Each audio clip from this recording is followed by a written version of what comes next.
You want the truth? You can't handle the truth. Alternate interior angles? Super easy. Just look at the size. Just look at the size. Maybe, just maybe, you'll determine that, maybe he's right. Maybe you'll be determined to see if they're the right size. If they're equal size, then they gotta be equal. If they're not equal size, then they add up to 180. He's absolutely correct. So we're going to discover alternate interior angles and how to solve for x.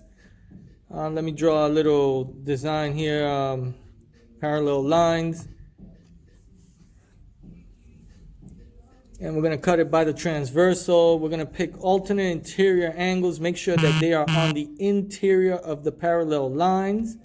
And we're going to give this one a value of 2x plus 3 degrees. And the other alternate interior, it alters to the other side. It'll be 5x minus 10 degrees. Next, we're going to have to determine, look at the size. Do they look the same? About the same degrees, angle in degrees? Because alternate interior angles have to be equal when it comes to parallel lines. So alternate interior angles are congruent. That means that they are equal. We're going to set 2x plus 3 is equal to 5x minus 10. Now we just have to solve this. We have to bring the x's all to one side. I'm going to bring the 2x to the right. You just can't bring it over. You have to do the opposite, minus 2x on both sides. Cancels on the left. On what's left on the left is a 3. It's going to be equal to 5 minus 2, which is 3x minus 10. Now all you have to do is bring the negative 10 over to the other side, because we can't have the x's and the numbers all at the same place. So add 10 to both sides, and you're going to get plus 10.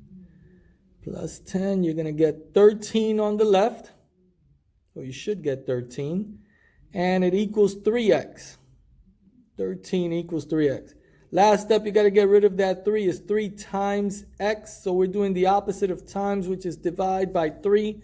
And you, lo and behold, you get x is equal to 13 over 3.